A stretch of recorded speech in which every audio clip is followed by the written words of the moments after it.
in the conversation, on the farm. Anytime, anywhere. Farm your way with Case IH AFS Connect.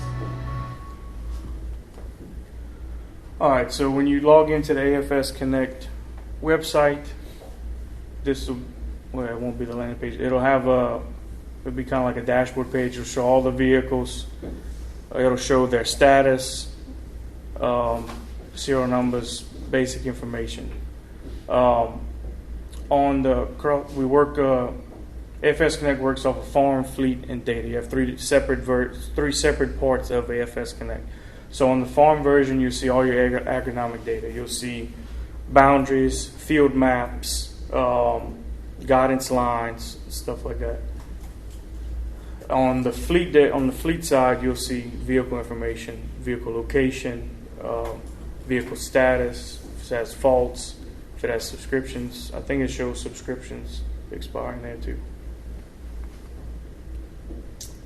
This is more on the farm tab. So with AFS Connect, we're able to import data from pretty much anybody, any platform, and read it in and combine all data in one spot. So if we have guys with mixed fleets with John Deere, Case, New Holland, we can all import it. All the data will be located in one specific spot. And I said here, you'll see as applied maps, harvest maps, vehicle speed, and then you can see vehicle basic parameters, location, fuel information. You can also generate reports. So if you want to see work rate versus fuel usage or speed versus fuel usage, you can have a report that'll print out, or you can set it up. I think you save defaults and you can run it every day, every week, and you can get all that information side by side. So on the fleet side, like I said, you can see CAN parameters, so you can see most vehicle running information. Depth level, you can see if the guy's running the tractor hard, if he's, what RPM, what speed, what the work rate is, what the engine load is. And then you can set up notifications to alert you if somebody's going over those set parameters. So if you don't want a guy running over 1800 RPM, you can set that. If that tractor goes over 1800 RPM, it'll tell you it'll send you a message. Also, we can do remote display viewing. That is only with the new Pro 1200 monitor. We cannot do remote display viewing with the older legacy system. And it only works from either computer or a tablet. Right? It's not available on a cellular device on a phone yet, but it is supposed to be coming, right? Does it, when they buy a tractor, does it come with it for a certain amount of time? Yes. Yep. So all Connect tractors are coming with. It's 5 years. So okay. So in the 5-year AFS Connect subscription, the remote display viewing is included. When did that start? Like 2018 tractors should have it? 2020. Whenever the new Connect Magnum came out. So this is what the remote display viewing looks like. You'll go on the computer. You'll prompt that operator in the tractor. A few minutes, within a few seconds, this should pop up on their screen. It says, hey, so-and-so is trying to access to view this screen. Do you accept? And they accept yes, and then you'll be able to see what they see. Now with this, it does not allow control of the screen for obvious safety reasons. But you can touch on the screen and a little mark will pop up if you need them to touch something or change something. But so let's see. So for file transfer, we can do two-way data transfer between Pro 1200 and 700s. You just have to go to the cloud.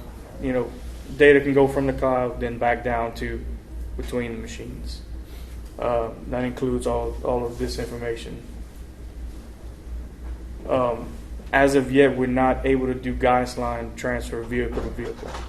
That will be in the near future. All right, we got a little quick video, about a 5-minute video on the new monitor. It's kind of some stuff Matt ran through, and then there's a couple more slides that have some similar information, but it's a better explanation than what we can do sitting here. So, like I said, it's about 5 minutes, and if anybody's got any questions during the video or something, just let me know.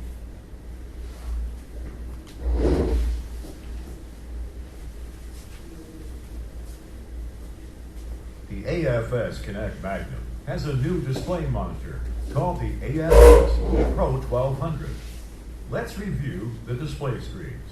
The AFS Pro 1200 screen layout is in sections: top bar, left-hand area, run screens or user-defined windows, UDW, and status area.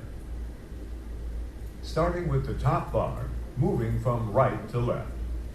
Guidance Engage acts as a guidance status indicator and a button to engage and disengage auto guidance. When the steering wheel is blue, the system is ready, and when it's depressed and turns green, the system is activated. Operation screen, field and silo, allows you to view field information, as well as select your vehicle and product configuration. Let's complete an exercise. Scroll through the grower screen on the AFS Pro 1200, noting the grower information. Continue to scroll up to the tractor implement area and the guidance system area. Vehicle settings. Arrow with menu. Provides setup, diagnostics, and productivity card menus. The cards show system, tractor, implement, data, vehicle implement configuration, guidance, isobus connectivity, and work condition. Let's complete an exercise. Click on the tractor and scroll through the wizards on the right side.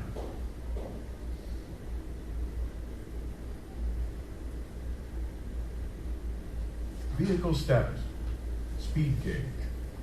This screen displays input and output values for sensors on your machine. User profiles allows the operator to create or modify user profiles. Clock can be set up on 12 or 24-hour display.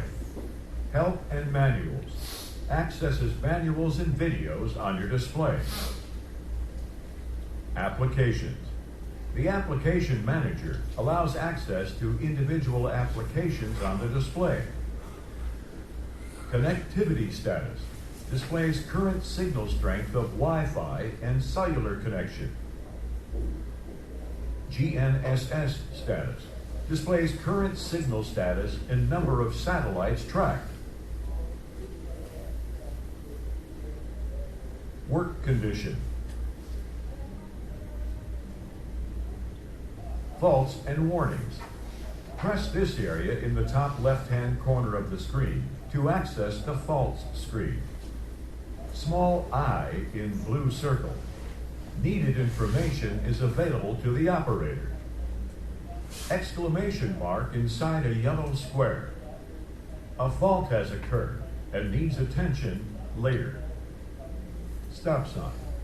If illuminated in red, this means a critical fault has occurred and needs attention immediately. Let's complete an exercise. Select any one of the fault or warning icons to see the information being displayed. Left-hand area. The left-hand area is divided into two sections, upper and lower left-hand area. The upper left-hand area is created by the vehicle, which is the vehicle status for headland management control. Refer to the Vehicle Operator's Manual for more information on the subject. The upper left-hand area is always displayed, regardless of whether the operation screen is selected. The lower left-hand area consists of user-defined areas, UDWs, and is fully configurable. For example, by depressing and holding a run button, the screen will become configurable. Functions can also be deleted from the screen. To bring a function back, simply touch the plus sign and select a UDW like precision farming, and then select ground speed. Exiting will save the new configuration. The bottom of the display is always visible and consists of the run screen buttons, and can be renamed as well as reorganized to suit your operation. Notification bar is always visible at the right-hand bottom corner of the display. The far right icon is the notification icon, which will inform you if there are any new status changes or alerts available by a number indicated next to it. The notification icon is always visible.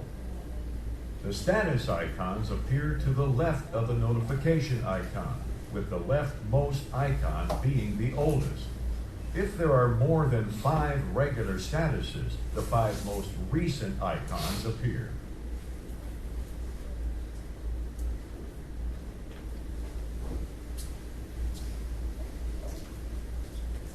Alright, so this next slide is pretty much the same thing we just went over in the video, just a refresher showing which section and which button is what.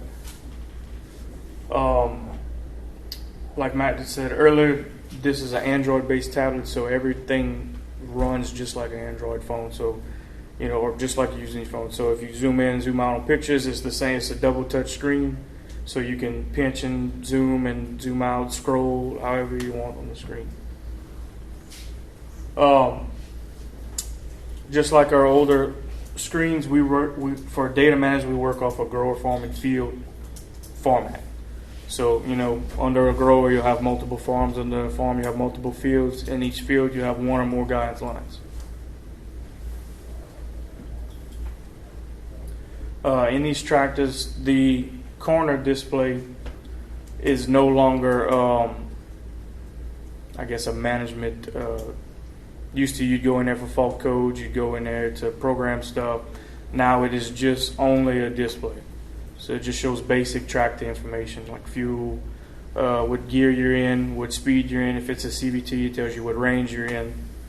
Tell you if the bright lights are on, stuff like that.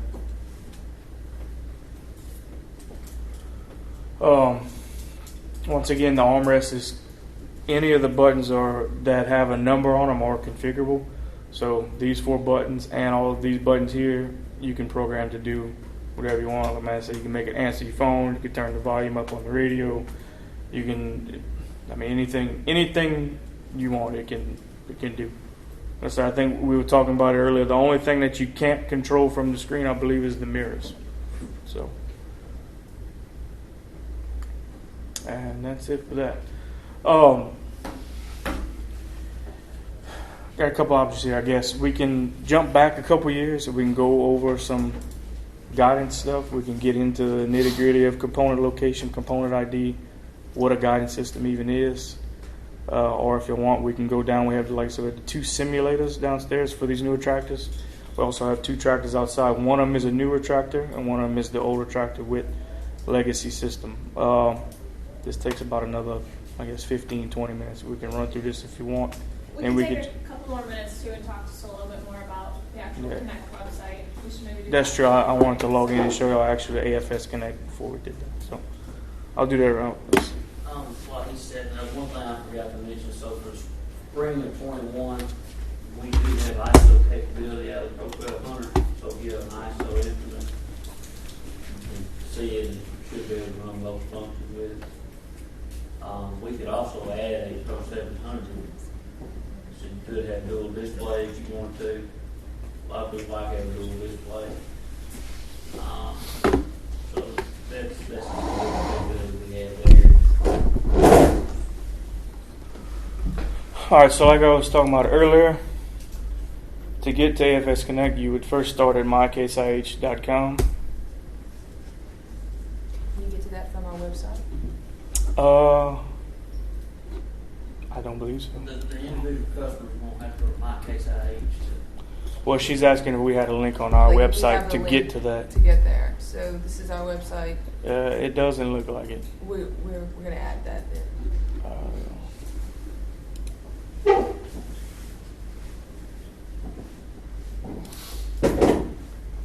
Probably the long way you could get there.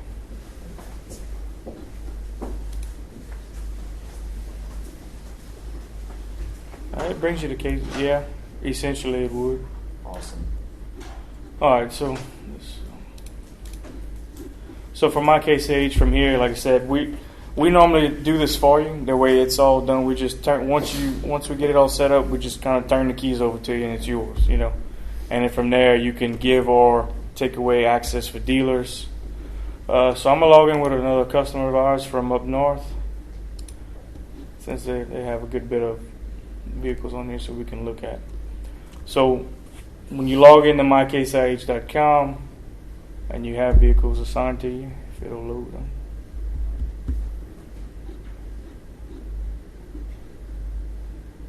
There we go.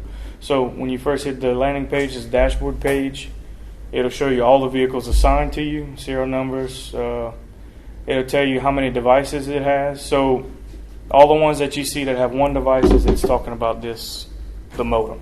If it has 3 devices, more than likely it's talking about a tractor that has guidance in it. So one of the cool things about this too is we've already spent a lot of time talking about the AFS Connect Magnum and mentioned the Steiger, where this stuff all comes factory fit. If you have more of a classic Magnum, like Matt mentioned earlier, a lot of this capability, as far as what we're going to go showing you from here forward, can be installed after the fact. So if it's not something you currently have, we can put that in your tractor and connect a lot of your current fleet that's already out there. So from here, you can select one of these tractors, and right here it'll give you the associated dealers that you have assigned to it. It'll tell you what devices it has assigned to it. You can see your operator's manual. If you have any of this stuff, you can access any of your information. I'm not going to click because I don't know if this customer's information is tied to this or not. From here, like I said, you can get to the knowledge base. So this has a bunch of training videos, a bunch of information on pretty much anything you can find on Case IH equipment. Here's where you assign and unassign dealer access.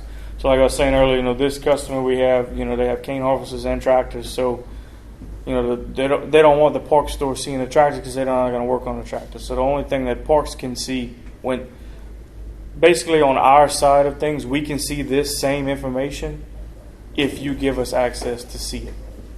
So let's just take a grain combine, for instance, though. If you have a grain combine set up on here and you give this store access, on your Case IH app or whatever you're looking at on, you can see yield information, all this stuff, but we cannot see that even if we have access. So that information is your information for you to keep. And we don't have access to that unless, it's physically brought to us. There's very few people even at the internal level. Like I can't go in there and look at your farm data. I don't even really know who all can. It's a handful. Yeah, and we have no access to your farm. The only thing we have access to is fleet information. We have no farm access whatsoever. We cannot sell data to Pioneer, to Dry Tech. We don't do that. So from here, to get to the AFS Connect side, you hit the little menu. We'll go to AFS Connect. And it's going to pull up the overview of the fleet tab. So here you'll see all vehicles that are assigned to you. You'll see the status of them. So if they're working, if they're idling, if they're parked, if they've been off, that you'll see it. So from here we'll click. Let's click one of these tractors that show to be okay. So this one, it says it's in work. Let me click this one. All right, so this one is in work. It has been in work for 28 minutes. So in work would be however you program the implement set up in the screen. So if you have it set to an EHR implement, when you push the lever forward, it'll put the green arrow down, and on the screen it'll show that it's working. Or if you have the hitch, if the hitch is down, that's a working instance, I guess you could say. If we go click parameters here on this one tractor, we can see all of the parameters available. So we can see engine speed, which, I mean, he's obviously wide open. All temperature, all pressure, depth level. I mean, you can see PTO speed. This is the area worked. This is his working rate.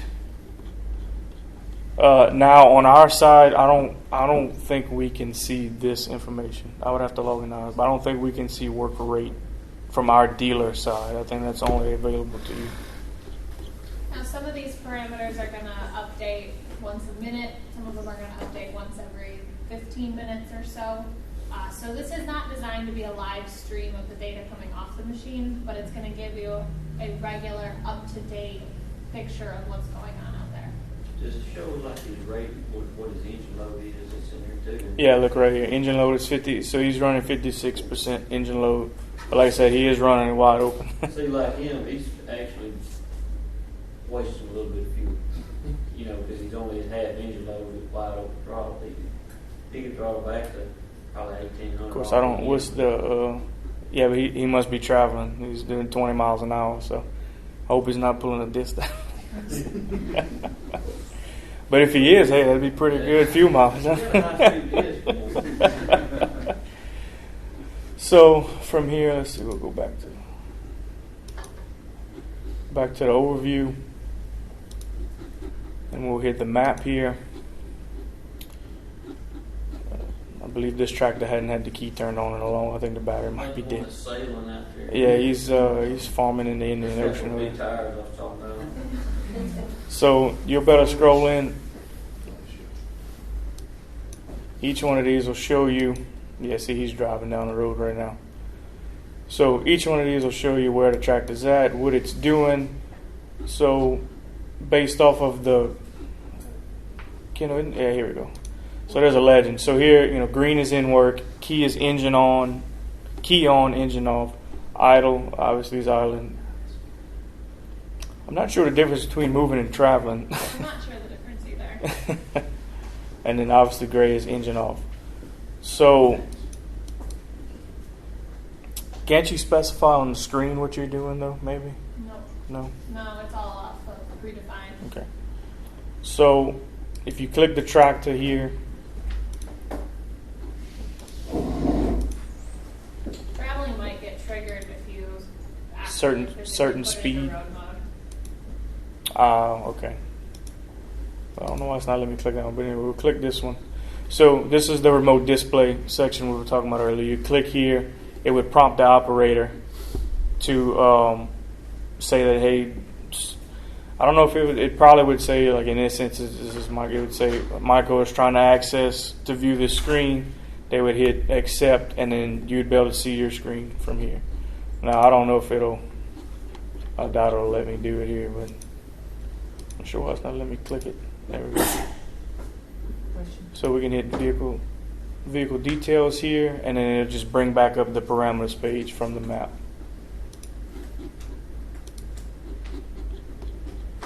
If you click on any of those number bubbles too, it should. Yep. It'll just zoom into that area. Okay. Yeah. That was a fairly recent addition that we did that clusters them like that.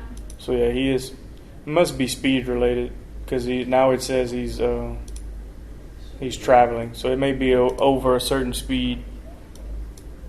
Under a certain speed, not in work, he's moving. So. All right. Anybody got any questions on this or anything you can? So let's see, alerts. So we have no alerts. Okay, so we have this. So this would pop up. I believe you can make these pop up on your phone. You can make them pop up on your phone or email whenever a medium or high severity alert. Don't you do it right? Let's see.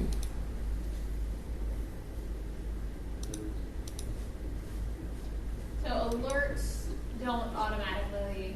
I think we can make a setting for high severity alerts, but medium and low don't automatically. Medium and low don't, but high do. Okay. Can you set it to where all alerts come through? No. I don't Okay. think so.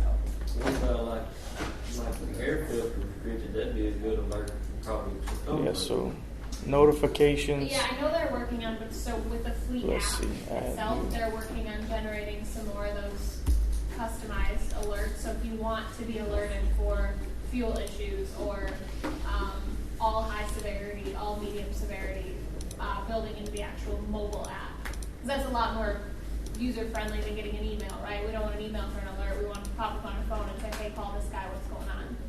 So that's all in the works, and hopefully a relatively soon enhancement that we'll see.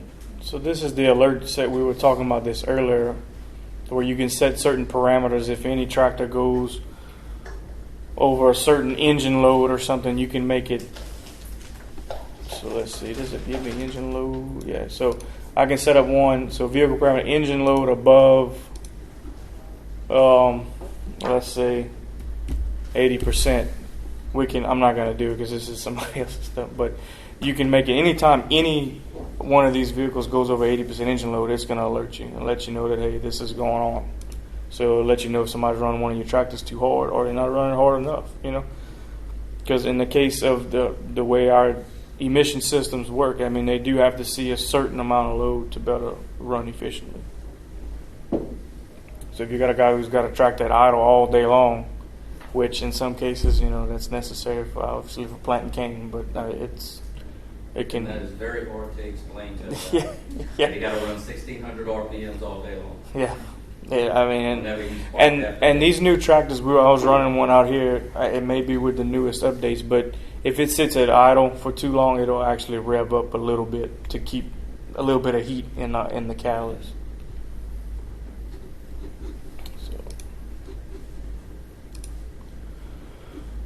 Any questions here, or can we have anything to add? Can't set a sensor if they fall asleep. Scotty mentioned that last class. Yeah, Matt was saying there's a. I don't know if that's. The only thing you could really do, as far as right now, is if you had all your boundaries drawn in there, and then you could set the button. That is. Well, I mean, it is. I've had a hand destroy a $500,000 tractor by falling asleep. I mean, it's happened. I saw a guy dead center of a telephone pole one time. We've had a guy end up on the hood of a tractor because it threw him through the windshield.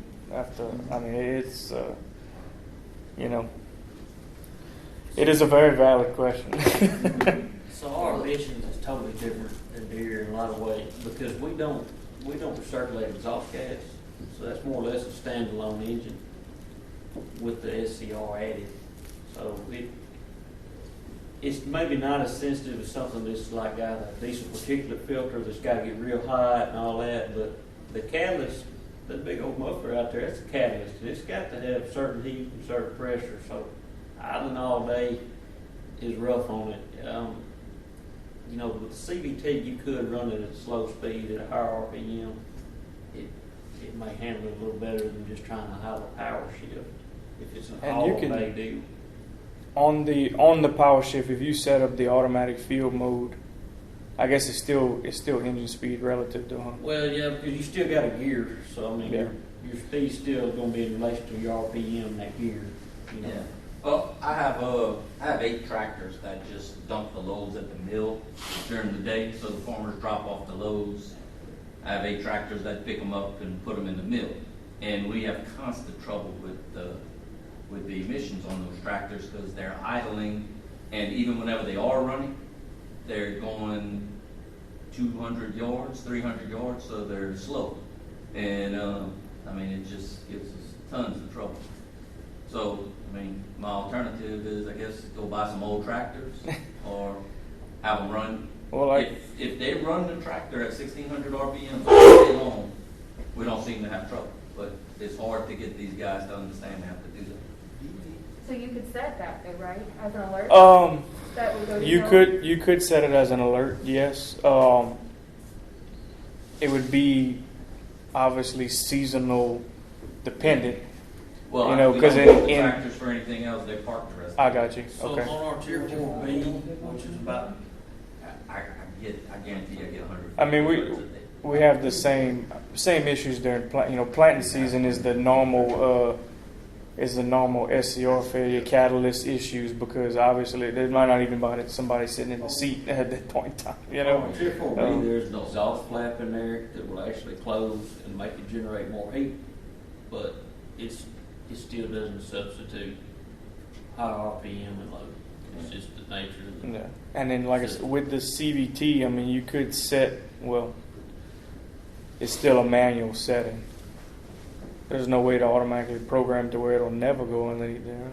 Like the Puma 180s, do they have a filter on them? They have a DPF filter? The 180s is... First off, the Puma man's not here. He didn't come. But, He didn't come. But no, the Puma is just SCR, as far as I know. It's just like the mid-range Magnum. The Puma and the mid-range Magnum is the exact same tractor. It's just a different cab. But it has the same SCR. It's still a DEF catalyst system. But it doesn't have the filter. It doesn't have a DPF filter like you're talking about. Like yeah, we don't have any. We don't do that at all. Yeah, we don't have any DPFs on any So tractor. yeah, what he said, the Puma, it does have some differences, and the cab is different, but it's a shorter wheelbase. But you can still get over 200 horse. That's what. Yeah. Like I said, the main trouble we'll have is planting season, because those tractors are like first gear idle, Right. and that's just. Yeah. I mean, any emission systems can't handle. I mean, it just can't handle it. Yeah, it plugs the headers. I mean, Yeah. tubes all the way. Yeah. I had a dealer that sold tractor for hand Kubotas. plant. They had 2 big pallets of DEF parts out of their Kubotas from running miling and stuff. We had a pallet too. They had 2 pallets. So yeah. But you know, in the difference of like, say you had a CVT Puma, you could set that manual low throttle to a certain position, but dial the speed all the way back to 0.2 miles an hour, and that tractor would always run. I mean, you could set it at 2,000 RPM all day long, and it won't go over the RPM, the speed you have set. So if you got to set it a half a mile an hour, but it's revved over, you know. And that's pretty much what we did. I mean, other than burning a lot of fuel, am I doing any other damage to my tractor? No, I mean that's. No, I mean those engines are designed to. I mean, Yeah. Well, that's why it's giving you more trust. That engine's designed to run. to pull. Right. I mean, I mean, that's pretty much what I had here on the AFS Connect. Like I said, if y'all want, do y'all have older case tractors with legacy guidance, any kind of guidance systems in it? Do y'all want to know the basics of a case guidance system? It might be easier to show them outside. Yeah. I can run through a quick component, how our quick component identification, and then we can. So, like on the, do y'all know anything about the harvesters? Like the 8800 harvesters, can I see fan speed, and is that a possibility? I can show you what you can see right. Well, that's 8810 actually. Okay, so I did about 3 months of testing with Case on the new harvesters. What parameters jumped to the older harvesters, I'm not sure, but I can show you what the new ones can see. But I mean, we went through and looked at, primary extract. I mean, everything should be here. And what I'm really interested in tracking is primary extractive, fan speed, ground speed. That's really my 2 main. So here we go. Ground speed, hydraulic oil temp. You can see engine hours, engine load.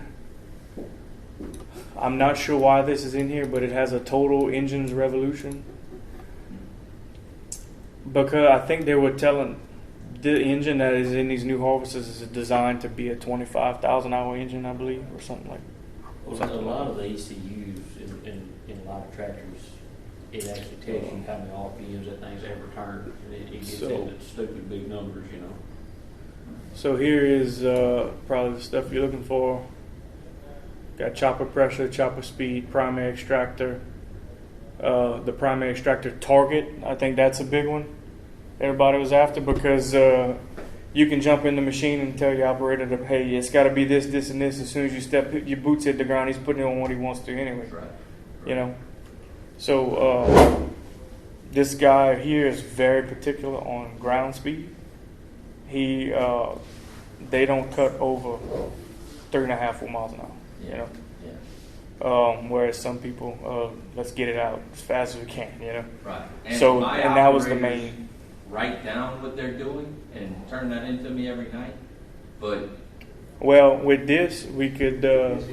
Right. With this we can hit a report. You could run the report yourself every night, and it don't matter what he's writing on a piece of paper. This is going to tell you what he did. You know.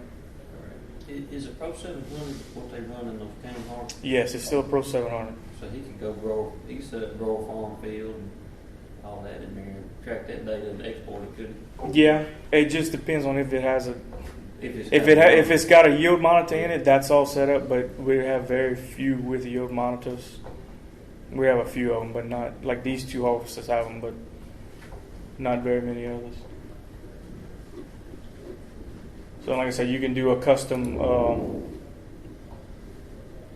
report. Now, the only thing with these reports, it gives a lot more data than what you asked for. Right. So sometimes it's a lot to sift through, but it will give you that information. I have 4 case machines. We have 44 John Deere machines. The case machines, I don't know if they have them on them or not, to be honest with you. I've never checked. But I can tell you now, if I didn't put it, it didn't get put in. Then it's probably not in. That's it's all machines we bought from Kyle used at some point or another. Yeah. 28800s and 28810s. I thought we had set up one. One was Lordville's machine. Yeah, right. Kyle's machine. Mm-hmm. Yeah. Craig Jorgensen installed one in, I think, one of y'all machines.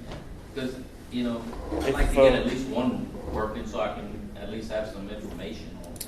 Yeah, I'll have to get with Craig. I want to say they put one in one of the machines. Yeah. All right, so as far as AFS Connect, that's pretty much it. Like I said, I could go further into the farm and the data side of it, but this is his personal data. I don't want to show that information. The only comment I'll make on farm, because we're not going to look at it just from a customer privacy standpoint, is we categorize our data just a little bit differently.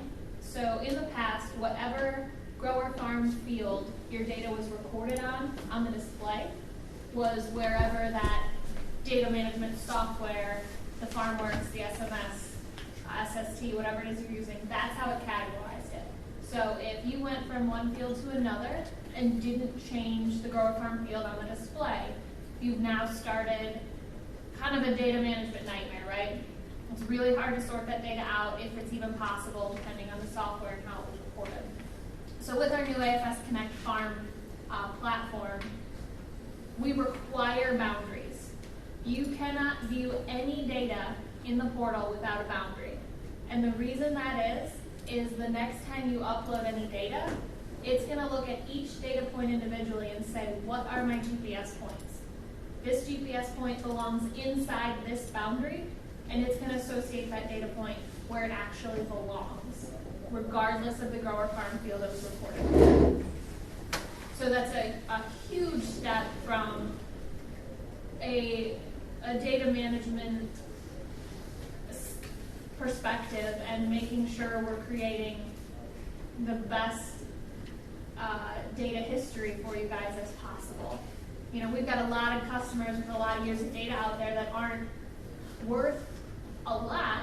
We can print out a picture of it, they can kind of see it, but there's really no way to historically track year over year over year because of the change in grower farm field names and things like that. So we are really the only ones, to my knowledge right now, that are looking at data management from that way. Truly looking at geospatial location versus grower farm field. It's probably the number one. SMS does it, but not on that level.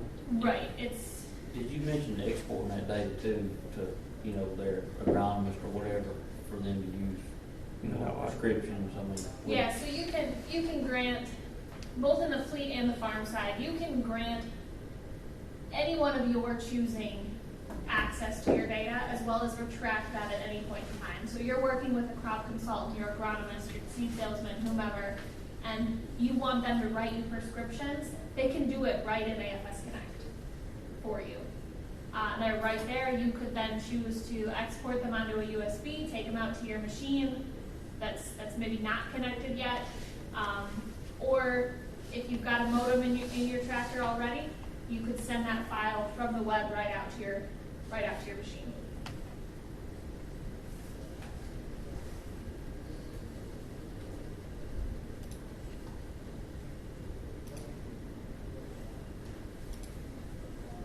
So, like I said, is anybody interested in just knowing auto guidance basics? You know, how we do it, or what it's pretty generic across platforms on what it is. I can kind of just go over a quick component identification and what's what, and then we can go out to, you know, if half of y'all want to go to simulators, half the tractors, or we can all go one place or the other. We can go run through it.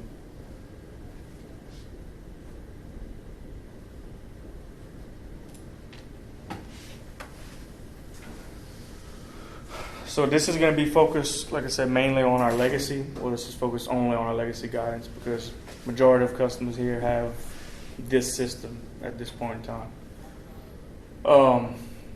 Our tractors come two different ways from the factory. You get them auto guidance ready or auto guidance complete.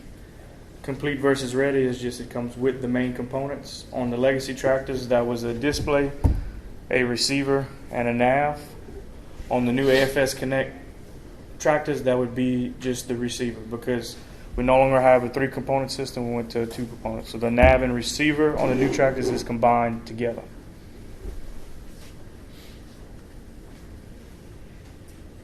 And then, of course, we do offer a full line of Trimble aftermarket products for those tractors that are not guidance ready at all. Like I said, we used to be the big 3: a nav controller, receiver, display. Display basically just your interface. GPS receiver gives you GPS, uncorrected GPS signal. Nav controller controls the steering and receives all the inputs. Pro 700 is ISO bus compliant screen. Pretty self-explanatory. Let's see. Our file format on. What is the file format on the new? It's all ISO XML. Okay. So this screen does CN1 files and ISO XML for task controller,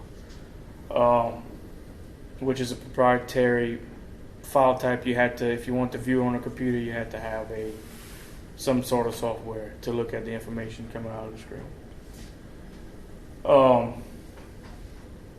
The main receiver, this one we normally use for mapping in combines. It is capable of guidance, but we don't typically sell it for guidance.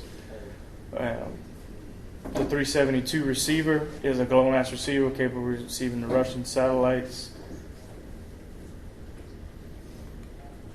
And these are our GPS correction options that we offer. The main ones here are WAS RTX, which is a satellite-based. It's strictly a satellite-based correction signal, and then we do have radio RTK or cellular RTK. Now, us as in Progressive Tractor, we do not offer a radio option anymore for like a subscription.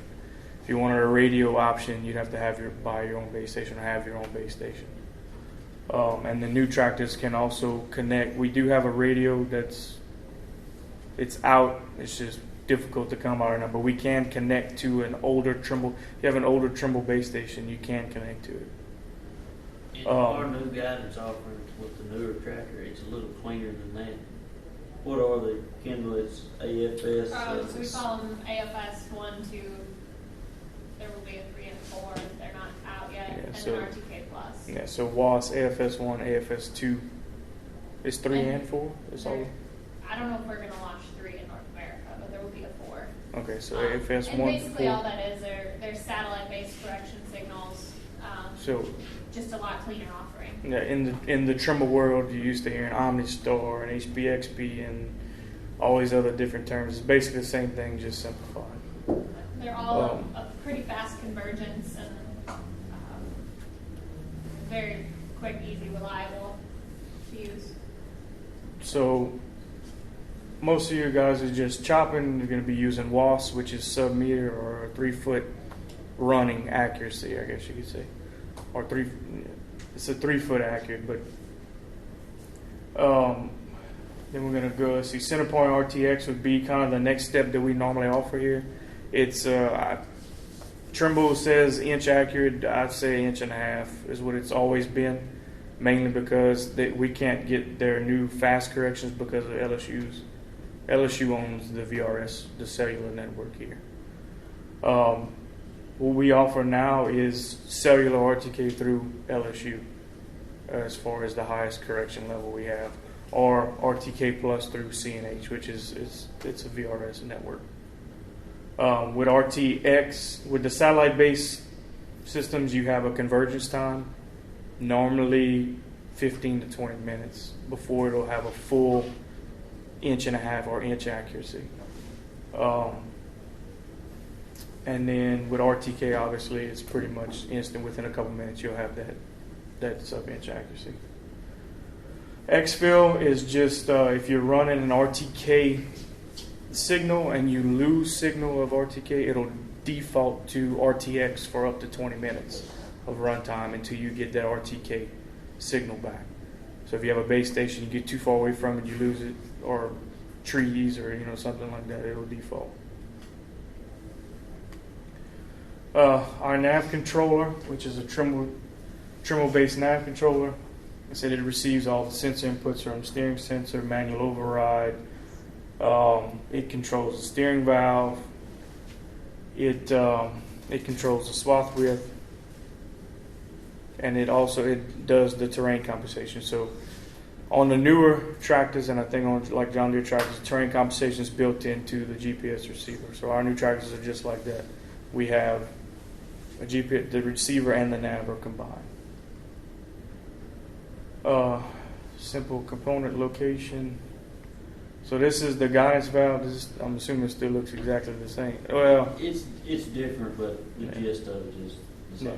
So this is the guidance valve we have on every single tractor from beginning of time till now. It has the 2 steering solenoids and then isolation solenoid, which is kind of like an on-off solenoid, I guess you could say. It is on our tractors. It's right underneath the hood, up against the cab, bolted to the hand pump, tied to the steering column. These are the 3 types of steering sensors that we have. Well, actually, yeah. This is what you're going to see on all of our Magnum tractors. It's a potentiometer sensor. It houses the MFD and the auto guidance. It has 2 separate sides to it. So one is for your auto MFD. When you turn the wheel a certain degree, it'll kick it on and off. Other is for your auto guidance position.